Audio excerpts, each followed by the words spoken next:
We are holding connoisseur cannabis stoner culture on a pedestal in the most professional, the most beautiful way, because we want to get rid of that negative stigma. Welcome to the Set and Setting podcast with Madison Margolin. As a journalist, Madison has spent years exploring the intersection of psychedelics, cannabis, and culture. This podcast brings together thought leaders from today's psychedelic renaissance to talk about the role of psychedelics in our inner and outer lives. You can support this podcast and find additional resources at BeHereNowNetwork.com/Madison. Hi, everyone. Welcome back to the Set and Setting podcast. Our guest today is Jesce Horton. A visionary leader, Jesce is the CEO at Loud, an award-winning cannabis company that embodies the art of urban craft cultivation. Headquartered in Portland, Oregon, Loud exists effortlessly at the intersection of urban culture and epic nature, unique to the city and the Pacific Northwest. An engineer by education, energy management, and automation expert through certification, and horticulturist by passion, plus plenty of time in Amsterdam, Jesce founded Loud after experiencing successes in medical cannabis cultivation, where he began growing medical cannabis in his home for two elderly parents who were suffering with cancer, pain, and insomnia. Jesce then co-founded the Minority Cannabis Business Association, or MCBA, the first and largest nonprofit organization developed to create equal access and economic empowerment for cannabis businesses, their patients, and the communities most affected by the war on drugs. Jesce, thank you so much for being here. Thank you so much. I'm really excited. Thanks for having me. Of course.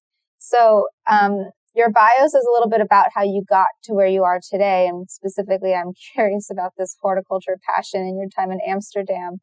But do you want to sort of lead us into, how did you kind of get into cannabis? Like, why is this something that you're so passionate about to begin with?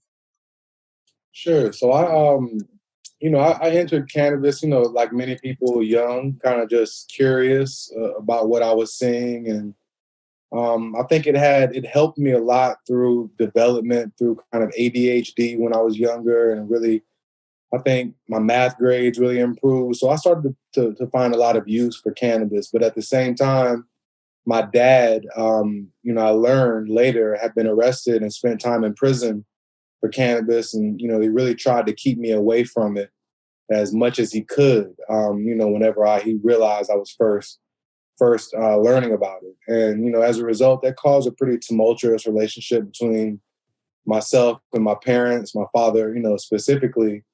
And, I think I understood more of why he did it once I started to get arrested and realize kind of my opportunities were being taken away. And, I started to deal with depression as a result. So, I learned the hard way. I think as many parents say you have to, but was lucky enough to still kind of find my way into a great career, a great job. And that kind of just led me more to Amsterdam and ultimately to the cannabis industry.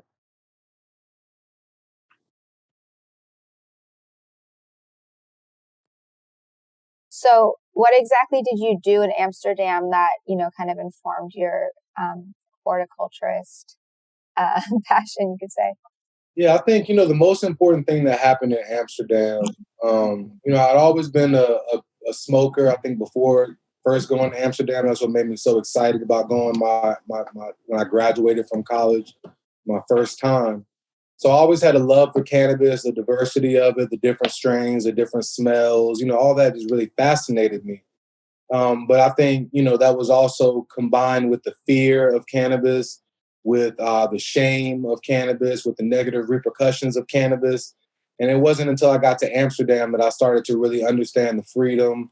I started to understand the potential of where the industry could go.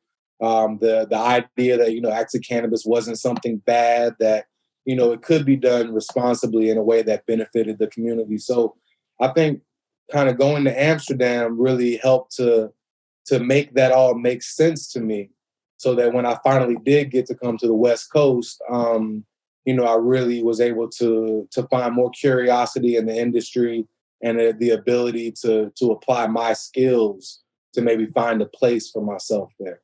Mm-hmm. And when you went to Amsterdam, What was that like, I guess? What year did you go? Like approximately what period of The first year I went to Amsterdam was 2007.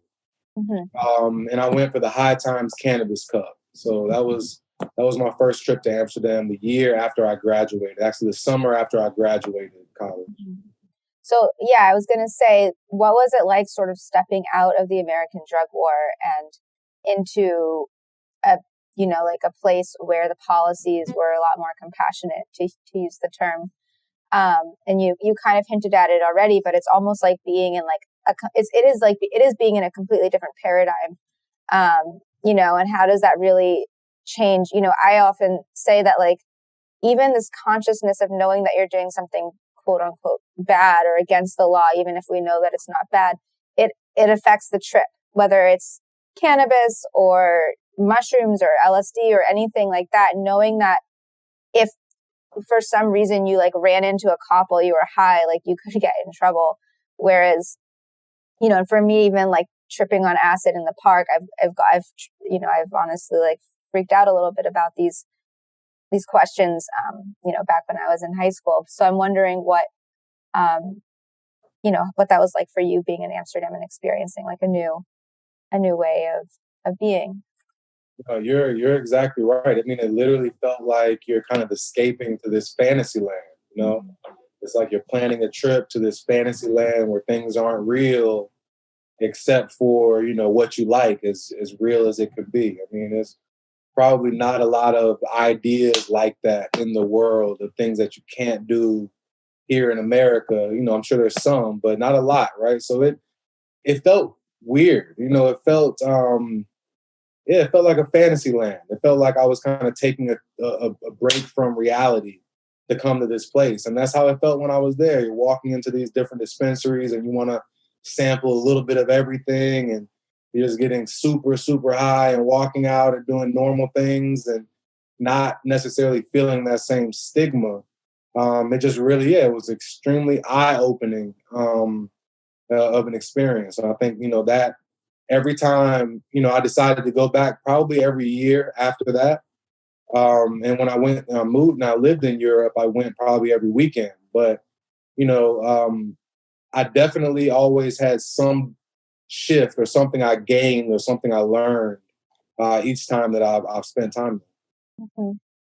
And, another part of, what I often talk about with people on this podcast is like when you're talking about like what you're shifting, what you're gaining, what you're learning, especially in the context of, an altered state, what for you does cannabis offer? So would you say that cannabis is part of your spiritual practice, and or how has cannabis really impacted and expanded, just the way that you think or the thoughts that you think even?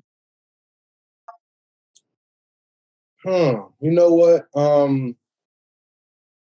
That's a good question. I think maybe I haven't quite answered that in my own head, right? This exploration of what we're kind of doing and trying to answer these questions. That's probably one that would seem basic for me that I can't quite all the way put my finger on. I mean, I think on the top of my head, I definitely know that cannabis helps me to kind of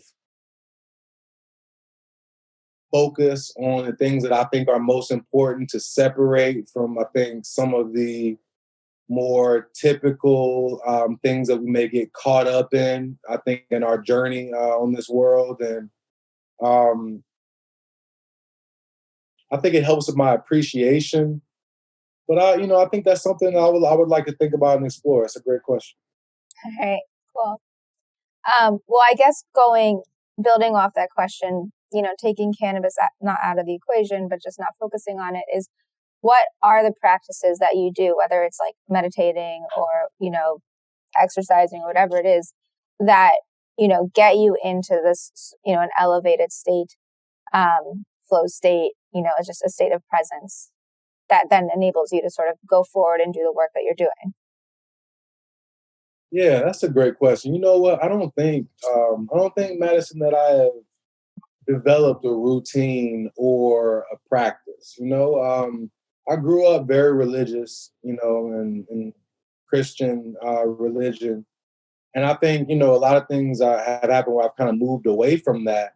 And I think maybe more so too far to where I'm definitely not taking constant practices, right? Or moving away from structure, I think, in any way that I feel like I need to gain access to who I need to be. However, I think one thing that I think that is religious and one thing that is continual is just being an appreciation, just sitting back and just recognizing, constantly challenge myself to recognize how appreciative I need to be for being in this cannabis industry.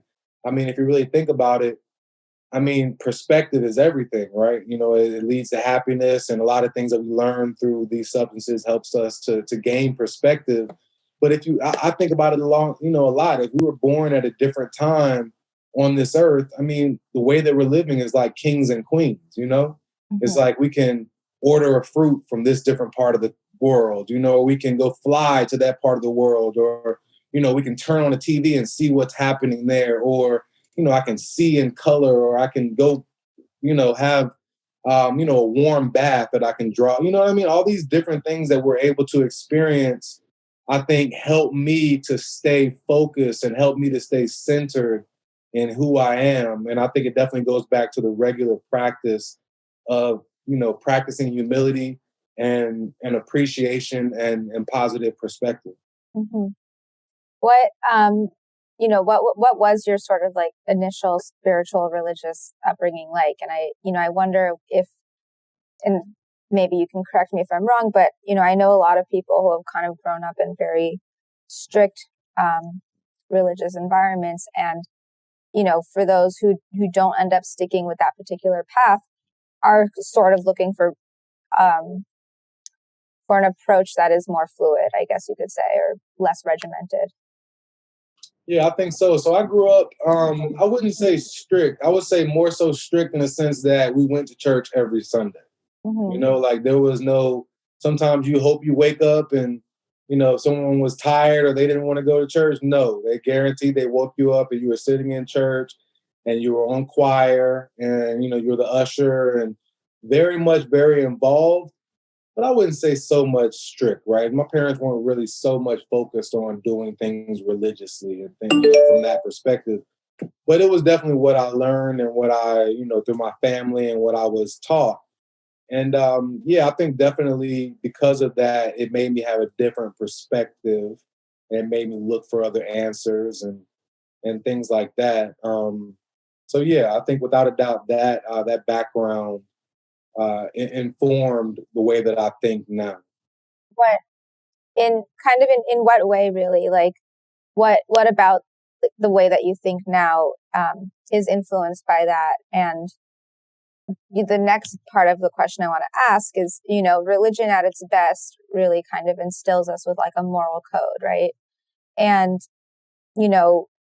how you want to apply that in the world, starts with just like being a good, decent person.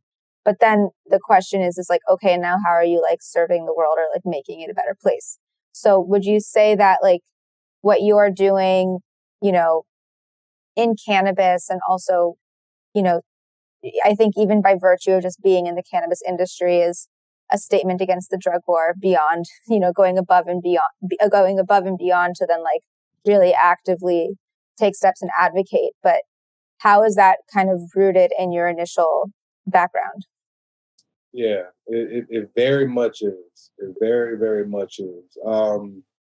I think I agree with you. I think Christianity, and that it just really gave me that moral code. And that's what I held on to, where it's like, it's not that difficult to understand the right thing to do, right? To treat people the right way. I mean, there's definitely different things that happen, right? But that make things maybe a little more gray area, right? But I think for the most part, it's so easy to just understand what's the right thing to do, or whether you're doing something, at least for me, whether you're doing something for yourself or you're doing something, you're fooling yourself to think you're doing something for other people, but you're trying to, help yourself. I think understanding that has been key to, I think, where I am in the cannabis industry, especially, and who I am as a person. And, it's funny. I think I believe in the universe, right? I don't believe in this or that. I don't want to go against anyone, but I certainly believe that the universe is designed in an amazing way.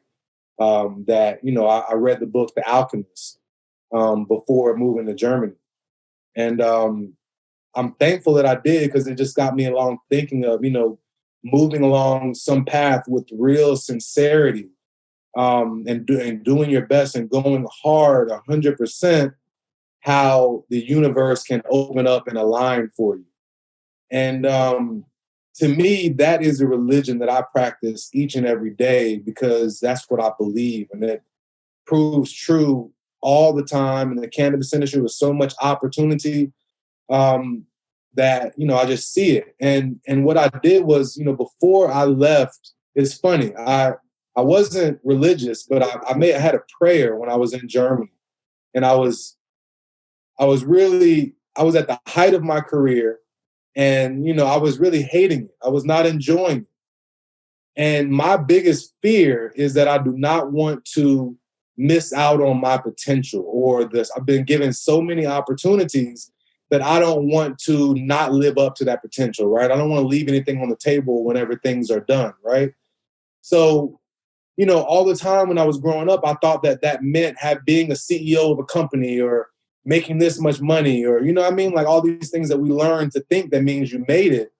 And when I kind of got to that level to where I should be very happy and I hated it, I mean, I just thought, I said, I learned that reaching that potential is not just about what I can be. And this is what I said. I said, God, help me to find something where I can truly reach my potential.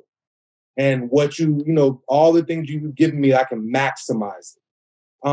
And I know that maximizing my potential is not just what I can do for myself, because I know that doesn't equal happiness. I'm here now, and I've done a lot for myself, and I'm miserable. So I'm like, it has to be what I can also do for other people, is really to kind of hit that potential of what we can do. So it's like it changes your way of thinking and what you're going to do. I know I'm going to be good. I know I'm going to make money. I know all these things great are going to happen for me, because it's all about perspective, of course, as we know.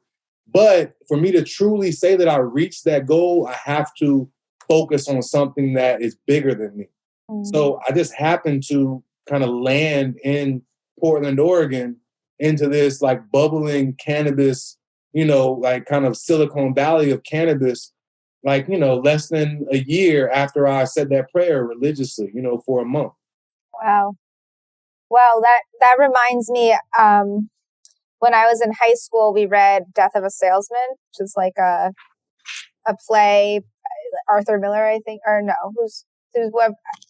I know the premise. Yeah, I haven't read it, but I kind of know the premise of it. I don't even fully remember the premise, to be honest. I think it was like a very sort of pathetic story about like, this traveling salesman who's just like, his life just like didn't really amount to much. Like it was just a very like mundane existence. And like the readers left wondering, like, what does it all mean? Like it was very weirdly existential. And there was a quote. What I took away was this one quote that I extracted from the book, which was something along the lines of, you're in the present. A tragedy arises when you're in the presence of a person, a man who has missed accomplishing his joy. And as a perfectionist in high school, I crossed out joy in like my little journal, and I wrote potential. And so that was like my ethos for so long. And I was like, all right, straight A's, and I have to run a 6-minute mile in track, and I need to weigh 100 pounds, and like all these things that really fed themselves into like all sorts of like disordered eating. And, I was hitting all these numbers and all these things that were marking my potential, and I was completely miserable. Mm-hmm. And, in retrospect, and now it's taken me, as another 14 years after that period of my life to unravel that consciousness, when realizing that instead of crossing out joy, full holistic joy, I think encompasses potential. Mm-hmm. So, you wouldn't be happy if you weren't living up to your potential. But then to the point that you were making, like, it's beyond that. And I think what, our sort of capitalist system fails to emphasize is like potential includes not just these, numerical benchmarks. How much money do you make? How much this, how much that?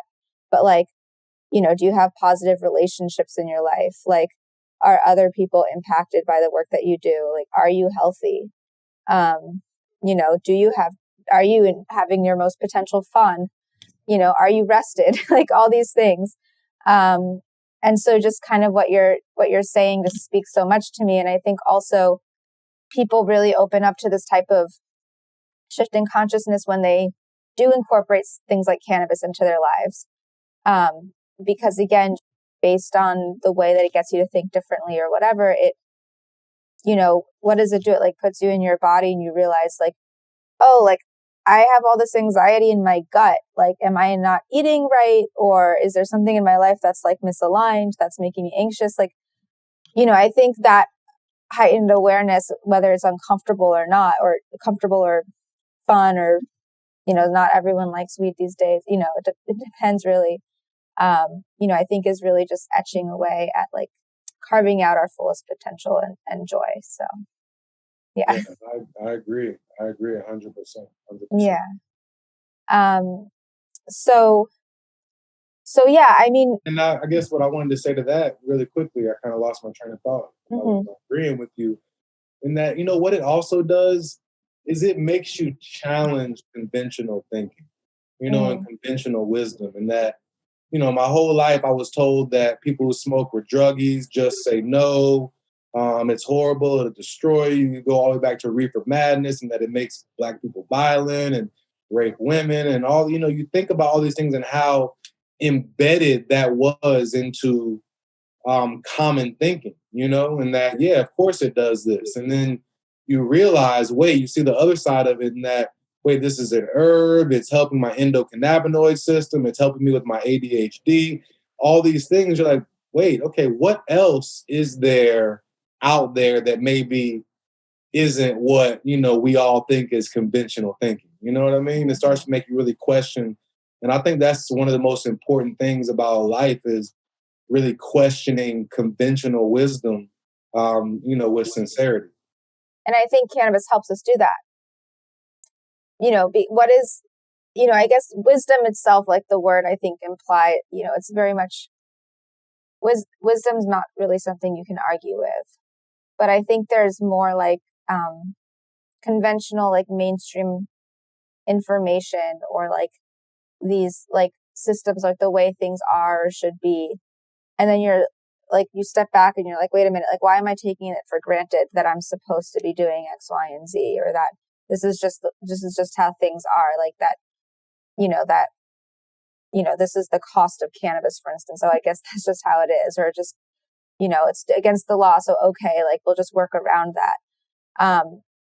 So, one thing I also wanted to kind of build on, and I just referenced, for instance, the cost of cannabis. And what I mean by that is like, especially in California, post legalization, the legal cannabis market is a complete mess. The high taxes and are forcing the cost of weed to go up, while the black market is, basically booming. And so I don't have as much information about what it's like specifically in Oregon, but I do want to ask you, as someone who's participating in the regulated industry, I'll call it, like, is that industry living up to its potential, and is it doing the most good that it can do?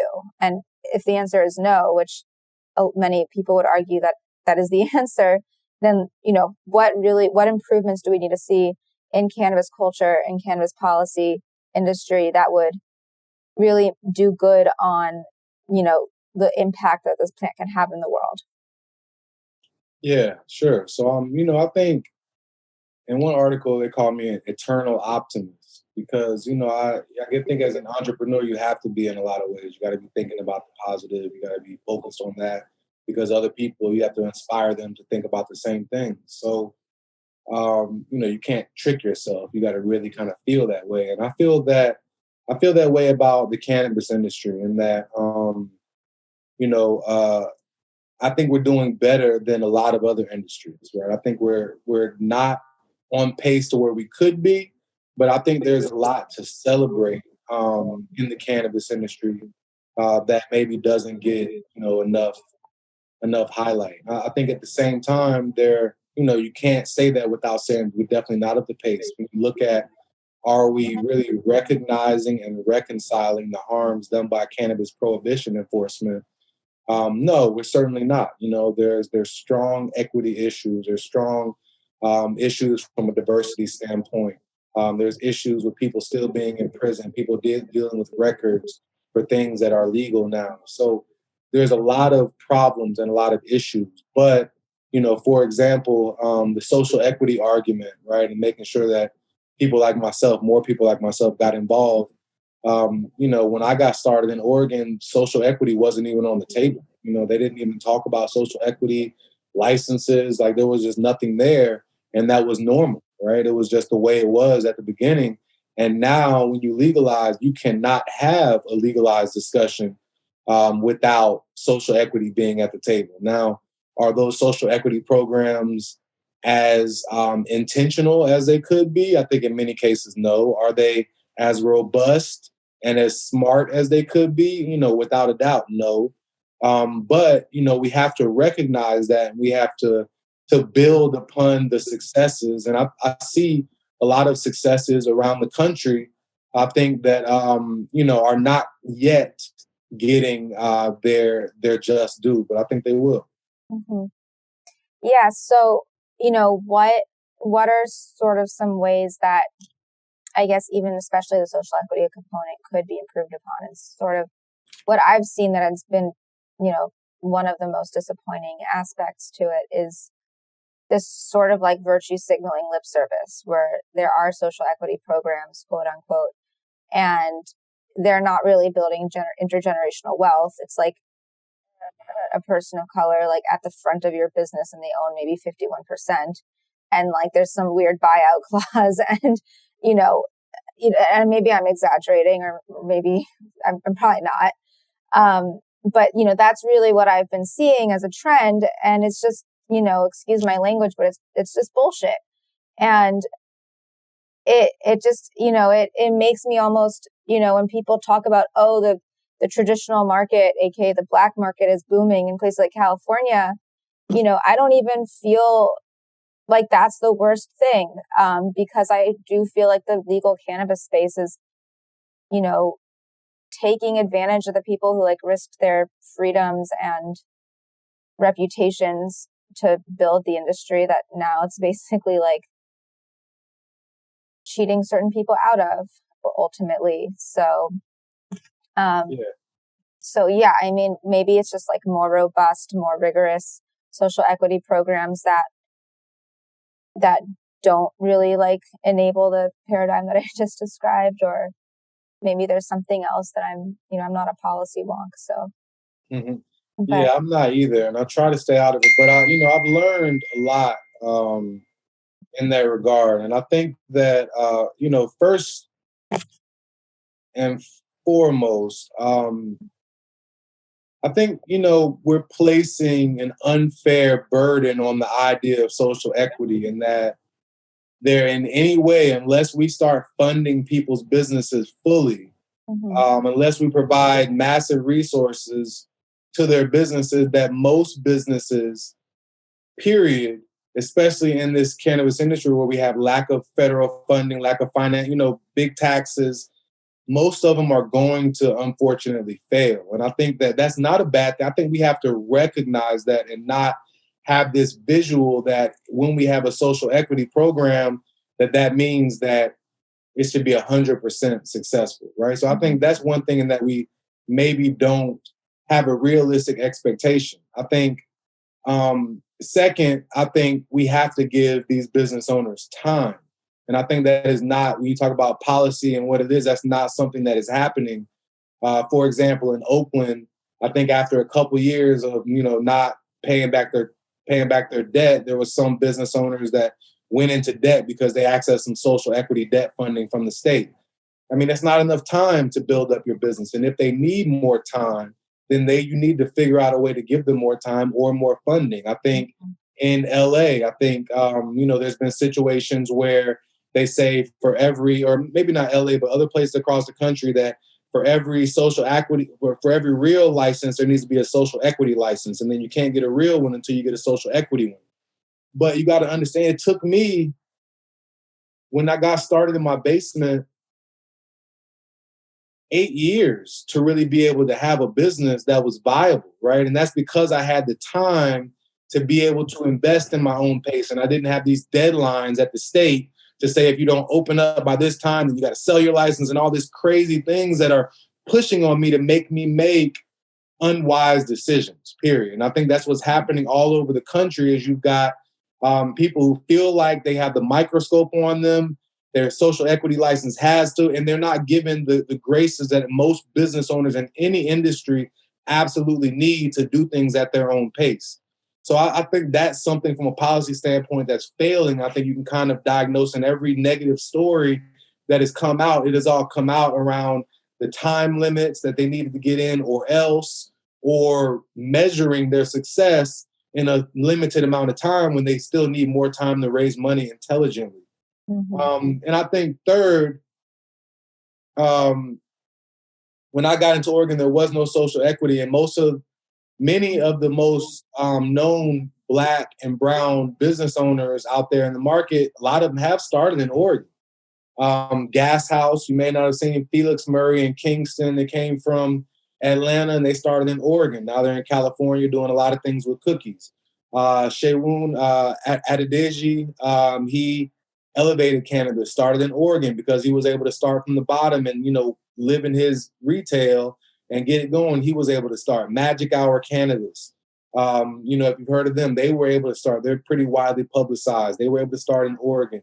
Dr. Knox, Rachel Knox. There's a lot of things that happen when you don't put these license limits, time limits, artificial barriers that essentially are decided based on a fear-based approach on the industry. For example, we need to only have 20 licenses because whatever crazy reason they decide 20 licenses are needed. We need to limit licenses because we don't want too much weed. What do you mean? We don't limit restaurants. We didn't limit the amount of production companies in Hollywood whenever that became, you know what I mean? So the market doesn't really work like that. And we're trying to pick winners and losers, I think, for the fear of having too much weed in a negative headline, for the fear of business owners going out of business because there's too much, when in actuality, I'm in the most saturated market in the country and we're doing very fine. We're sold out because we need time for these people to rise to the top, to learn their craft, to provide a value to the industry that then is commoditized in some way, right? And that cannot happen within a year or two when you give someone a license and say, here, go, and I think we've all, it's difficult to have that type of patience when there's a lot of negative things happening in the industry. For example, people still getting arrested, right. People not having successful businesses. No, we can't be slow. And for some reason we cannot, or for a good reason, we cannot say that it's just okay. And I agree, we cannot. But we also have to be realistic, because I think what happens is, and what happened to me in Oregon, as we're trying to get a social equity license, I have meetings with people who say, yeah, how's that social equity happening in California? That's not really that good, right?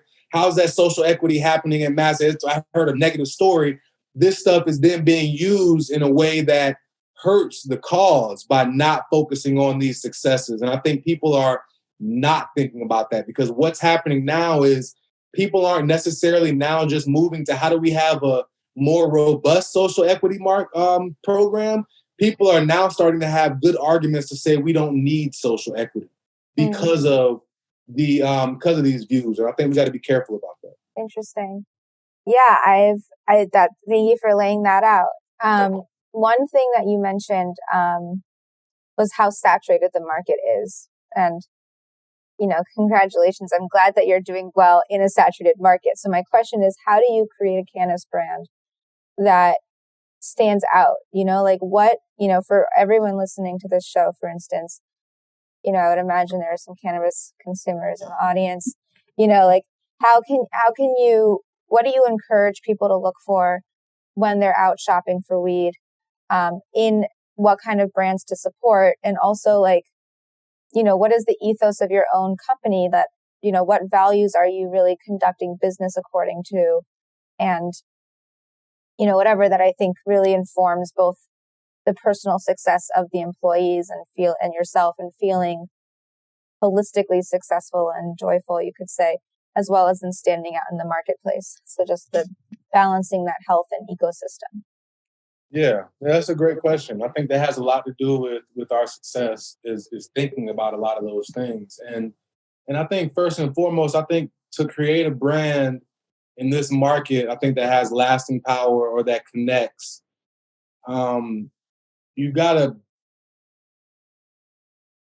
build something that's bigger, I think, than myself or who we think we are, right? And grab onto a wave that is happening in the country that cannabis really affects, right? And start to define what that means. And I think that's what we've done with Loud is that, we are who we are. We are holding connoisseur cannabis stoner culture on a pedestal in the most professional, the most beautiful way, because we want to get rid of that negative stigma. But at the same time, we sit in the most beautiful part of the country with what I believe is the best weed in the world.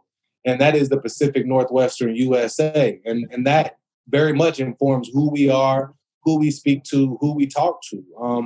We're at this epic, intersection of nature and this robust, vibrant city that is Portland, Oregon. And with that comes, a dope, different fashion, a different, things that we do. We smoke weed differently. We appreciate weed for things that are our sustainability. We don't care about a brand as much as we focus on brand. My smokers don't care as much about that. They care about the sustainability of our practices. They care about the genetics that we grow. They care about the effects. They care about the freshness, the aesthetics. All these things that people really care about have a lot to do with who we are in this part of the country. So that's who Loud is. We do it authentically. And I think that's what separates most of the dope companies in this industry from the fakers and the ones who are going to continue to just acquire companies and go about it from a traditional standpoint as opposed to developing loyalty, is that authenticity that our company and some other companies, but not a lot of other companies across the country can provide. Mm-hmm. Yeah, I appreciate hearing that just because, this is something that I've thought about for so long, especially in my journalism, both in regard to needing a quote from someone from a cannabis company and then asking myself, like, who are they repping and how are they repping?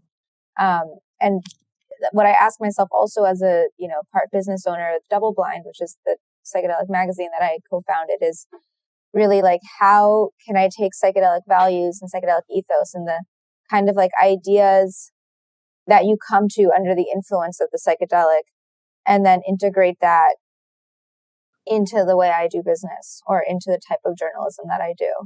And so, I think it really comes across in the cannabis industry how often to what extent the leaders behind certain companies or certain aspects of the industry are really informed by and positively influenced by the kind of nature and ethos of the cannabis plant itself.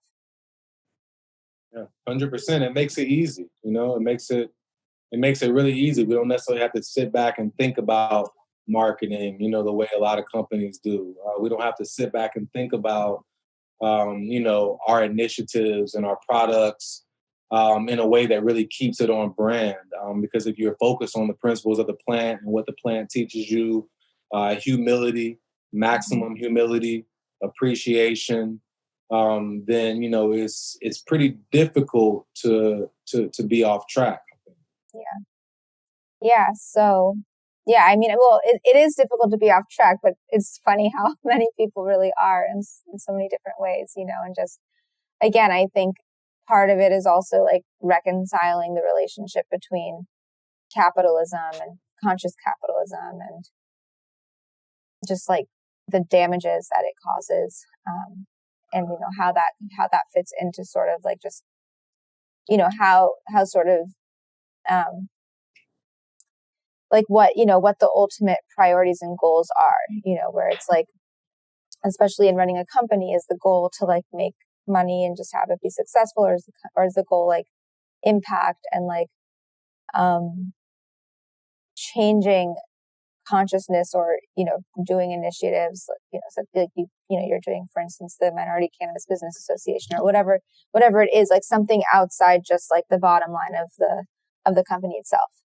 And that's the thing about this industry, I think, that makes it beautiful. And I appreciate the universe for kind of opening it up to me. And that it's the same thing that I was thinking about. How do you do something and that you're going to be good, but how do you reach the full potential of what it could be, right? In this industry, what people fail to realize, and then what they focus on or hyper focus on, understandably so, but I think they're missing the what is, you missing the trees for the forest, or the forest for the trees? Forest for the trees, yeah.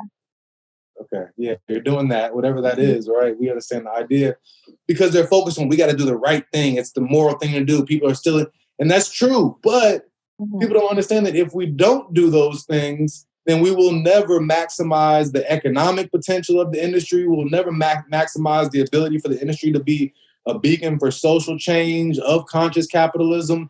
It just one in this industry, because of it's born from activism.